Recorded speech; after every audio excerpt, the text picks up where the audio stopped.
The Bering Sea Arbitration of 1893 arose out of a fishery dispute between Great Britain and the United States in the 1880s. The United States Revenue Cutter Service, today known as the United States Coast Guard, captured several Canadian sealer vessels throughout the conflict. Diplomatic representations followed the capture of the first 3 ships, and an order for release was issued by the British Imperial government, but it did nothing to stop the seizures and none were released.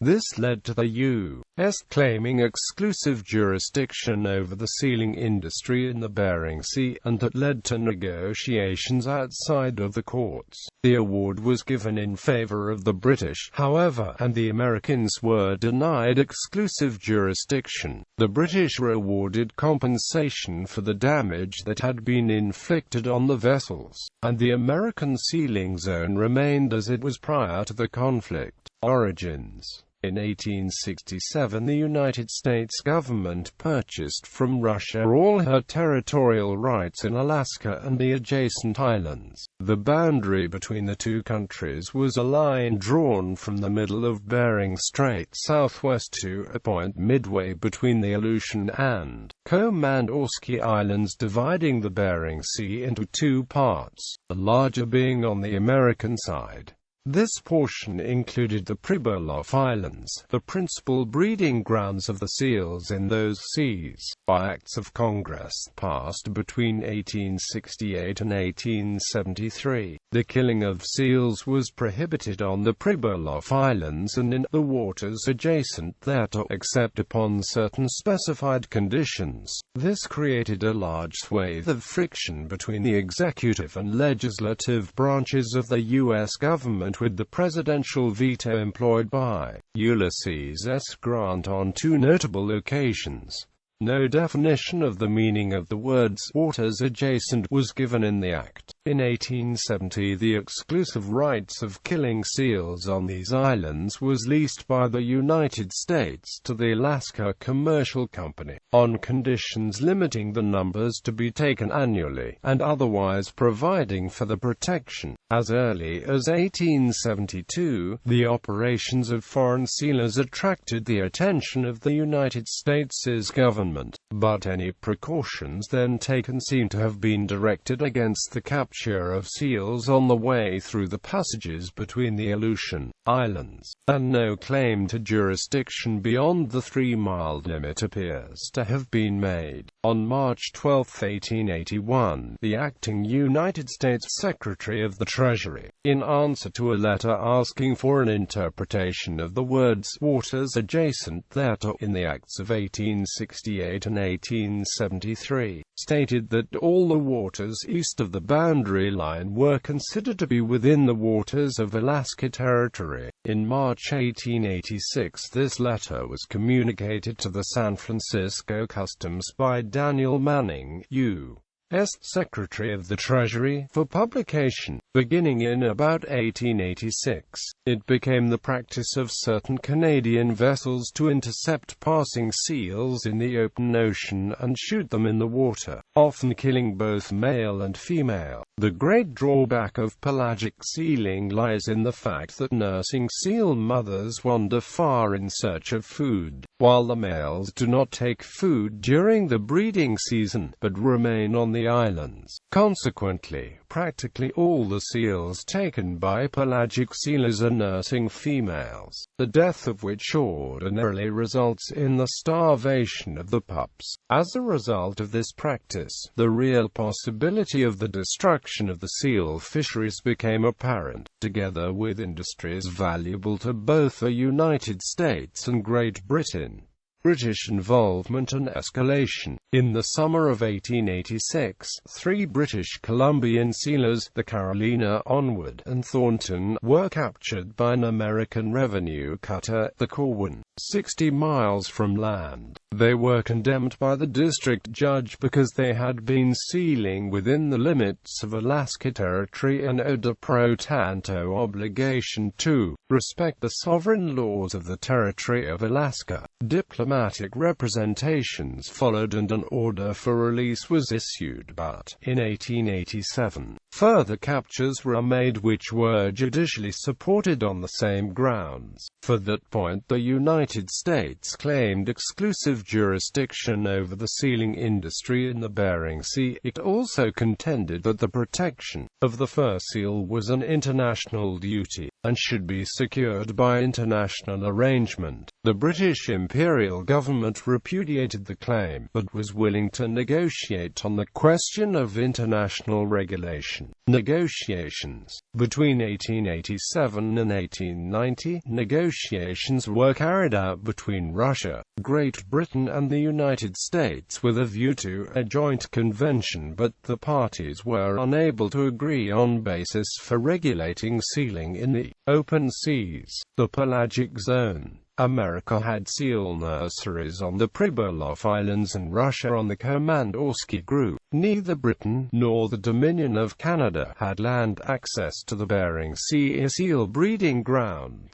Thus, to prohibit pelagic sealing would have been to exclude Britain from the industry. The United States insisted that such prohibition was indispensable on the grounds that pelagic sealing involved the destruction of breeding stock, because it was practically impossible to distinguish between the male and female seal when in the water, and that it was unnecessarily wasteful, inasmuch as a large proportion of the seals killed were lost. Britain contended that, in all known cases, the extermination of seals had been the result of operations upon land, and had never been caused exclusively by sealing in the pelagic zone. The negotiations came to nothing, and the United States fell back upon their claim of right. In June 1890, it was reported that certain American revenue cutters had been ordered to proceed to the Bering Sea. Sir Julian Pauncefort, the British ambassador at Washington, having failed to obtain an assurance that British vessels would not be interfered with, laid a formal protest before the United States government. Arbitration. There followed a diplomatic controversy, in the course of which the United States developed the contentions which were afterwards laid before the Tribunal of Arbitration. They claimed that Bering Sea was mere clause and was abandoned, but it was asserted that Russia had formally exercised therein rights of exclusive jurisdiction which had passed to the United States,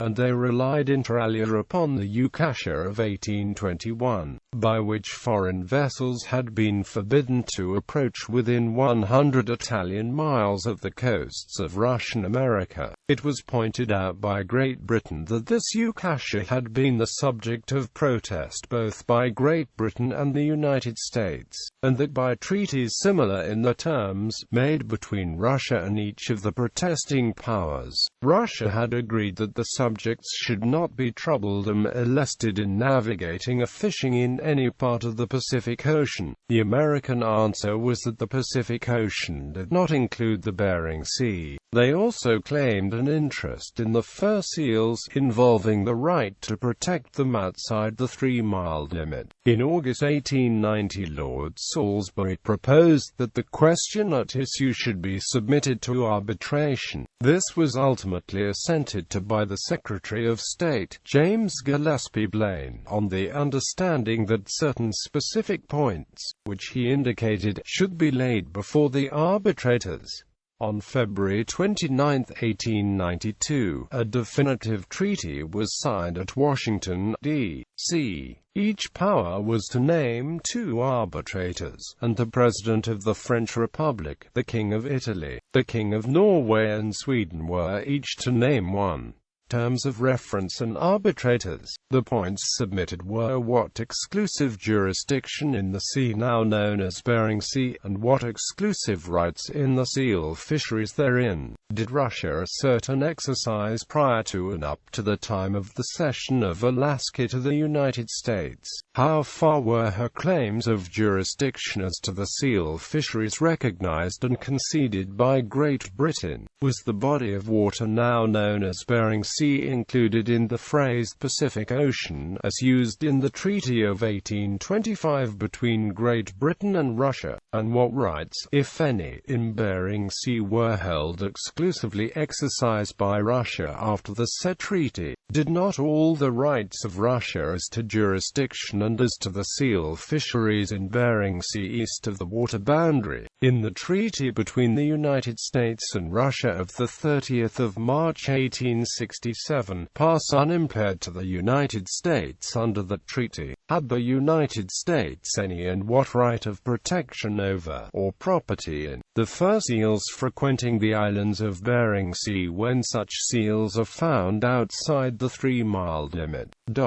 In the event of a determination in favor of Great Britain, the arbitrators were to determine what concurrent regulations were necessary for the preservation of the seals, and a joint commission was to be appointed by the two powers to assist them in the investigation of the facts of seal life. The question of damages was reserved for further discussion, but either party was to be at liberty to submit any question of fact to the arbitrators, and to ask for a finding thereon. The tribunal was to sit at Paris. The treaty was approved by the United States Senate on March 29, 1892, and ratified by the President on April 22. The United States appointed as arbitrator Mr. John M. Harlan, a justice of the Supreme Court, and Mr. John T. Morgan, a member of the Senate. The British arbitrators were Lord Hannon and Sir John Sparrow David Thompson. The neutral arbitrators were the Baron de Courcelles, the Marquis Visconti Venosta, and Mr. Gregors Winther Wolfsburg Graham, appointed respectively by the President of the French Republic, the King of Italy, and the King of Norway and Sweden. The sittings of the tribunal began in February 1893 and ended in August. Henry Williams Blodgett acted as U.S. counsel before the tribunal. Main arguments. When the evidence was before the tribunal, it was plain that the United States had a very weak case with regard to the claim of exclusive jurisdiction in the Bering Sea, and it was not strongly pressed by the Council of the United States. The real question, therefore, and the one upon which the chief argument was directed, was the second of the two claims put forward on behalf of the United States: the right of property in the seals and the right of protecting them beyond the 3-mile limit. It was suggested that the seals had some of the characteristics of the domestic animals, and could therefore be the subject of something in the nature of a right of property. They were so far amenable to human control that it was possible to take their increase without destroying the stock. Sealing upon land was legitimate sealing, the United States being the owners of the land. The industry was a trust vested in them for the benefit of mankind. On the other hand, pelagic sealing, being a method of promiscuous slaughter, was illegitimate. It was contra bonos mors and analogous to piracy. Consequently, the United States claimed a right to restrain such practices, both as proprietors of the seals and as proprietors and trustees of the legitimate industry. Such a right to restrain was a novelty hitherto unrecognized by any system of law. James C. Carter, therefore, as counsel for the United States, submitted a theory of international jurisprudence which was equally novel. He argued that the determination of the tribunal must be grounded upon the principles of right, that, by the rule a principle of right was meant a moral rule dictated by the general standard of justice upon which civilized nations are agreed, that this international standard of justice is but another name for international law, that the particular recognized rules were but cases of the application of a more general rule, and that where the particular rules were silent the general rule applied. The practical result of giving effect to this contention would be that an international tribunal could make new law and apply it retrospectively. Carter's contention was successfully combated by Charles Russell, a leading counsel for Great Britain.